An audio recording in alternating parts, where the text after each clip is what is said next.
Summary of Dracula by Bram Stoker. In the beginning of Dracula, a young lawyer's assistant named Jonathan Harker is on his way from Budapest to Transylvania to visit Castle Dracula and meet Count Dracula, a lord who has just bought an estate called Carfax in London. As Harker gets closer to the house, he worries about the superstitious people in the area who seem to be afraid of Dracula. Harker is taken to the castle by a strange driver, where he meets the Count and talks about business. Harker thinks the Count is strange because he only moves around at night and never seems to eat. And it looks like the Count is the only one who lives in the castle. Harker slowly figures out that the strange driver who brought him there was actually Dracula and that he is being held prisoner by Dracula. Harker sees Dracula moving along the castle walls outside his window like a lizard, and he thinks he has seen Dracula turn into a bat. In the meantime, Harker walks into a room in the castle where he meets three women who look like they want to drink his blood. But Dracula steps in, says Harker is his, and carries Harker back to his own bedroom. Harker finally decides to run away. He looks for a way out of the castle and finds a deep basement church where Dracula sleeps in a wooden box filled with dirt. Harker tries to kill Dracula by hitting him in the face with a shovel, but it looks like Dracula is only hurt on the outside.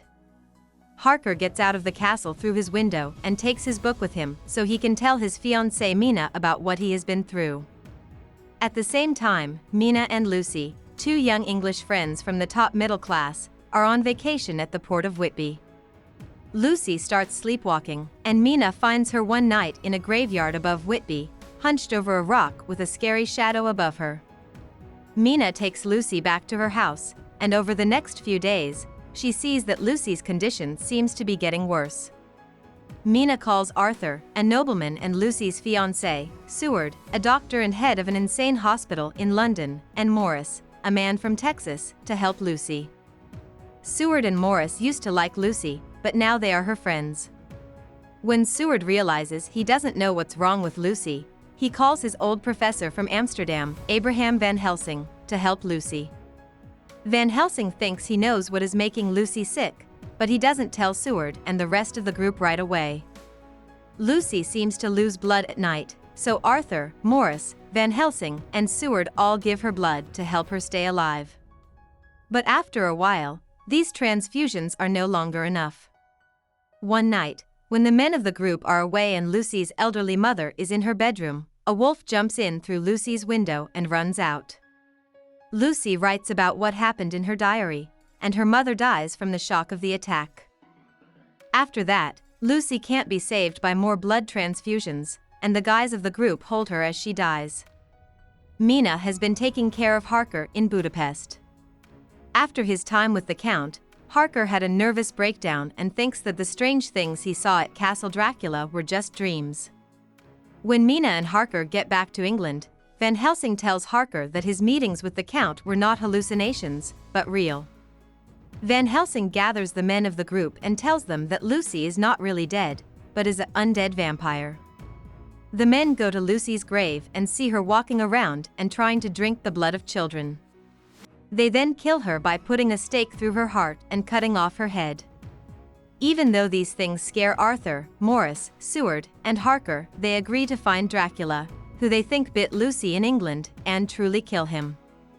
As the group gets ready to do this, though, Harker notices that Mina seems to be getting sick as well. One night, when everyone is in Seward's office at the insane asylum, a loud crash is heard, and Dracula is seen biting Mina and making her drink his blood while Harker is in a deep trance next to them. This makes everyone very worried, and Mina thinks that Dracula poisoned her during this blood rite. Seward has also talked to an insane man named Renfield in the asylum. Renfield talks about wanting to get the life force from the animals he eats, and he is also found to be talking to Dracula. Renfield invited Dracula into the asylum, which allowed him to attack Mina and form a blood link with her. The men of the group find out that Dracula sent 50 wooden boxes full of holy earth from Transylvania to England. He needs to sleep in these boxes to keep his powers up, so he sent them there. The group figures out that they need to clean these boxes with Holy Communion wafers to get rid of their healing powers and kill Dracula. The group finds 49 of the 50 boxes in London, at the Carfax estate and other places Dracula owns, and sterilizes them. However, they realize that Dracula has taken the last box back to Transylvania. The group follows Dracula and the last box all the way to his castle. Mina goes on the trip with the group. She has a blood connection to Dracula, so when Van Helsing puts her under hypnosis, she can tell him where he is. They think Dracula will land at the port of Varna near Romania, but he actually lands at Galatz. The group catches up with him as he sleeps in his last box on the way to the castle, and Harker and Morris stab him in the heart and cut off his head, killing him for real and freeing his soul from his undead body. But during this attack, a gypsy kills Morris by shooting him in the head. In a note written 7 years later, Harker says that he and Mina now have a son called Morris and that Seward and Arthur both found love and got married. They write that they and Van Helsing are worried that no one will believe their crazy story about Dracula, even though they have carefully put together their accounts of what he did to prove he existed. About the author. Bram Stoker was born in the middle of the 1800s to Irish Protestant parents from the upper middle class. He was one of 7 children, and he got sick when he was 7, which made him want to read and possibly got him interested in writing. Stoker went to Trinity College in Dublin when he was young and studied maths there. He then went into the theatre, going to London to work for the Lyceum and making friends with people like Oscar Wilde. For over a decade, he was the Lyceum's stage and business manager. Stoker later became a literary writer and critic for the London newspaper, the Daily Telegraph. During this time, he started writing Dracula, which turned out to be his only popular book. When it came out in 1897, it was a big deal.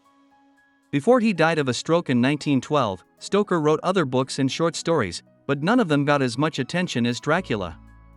The book has become a part of Western culture because it was based on Victorian ideas of morality and reinterpretations of Central European myths about wampers or vampires.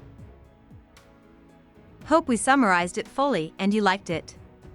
Please hit the like button and subscribe to our channel so that we are motivated to create more videos.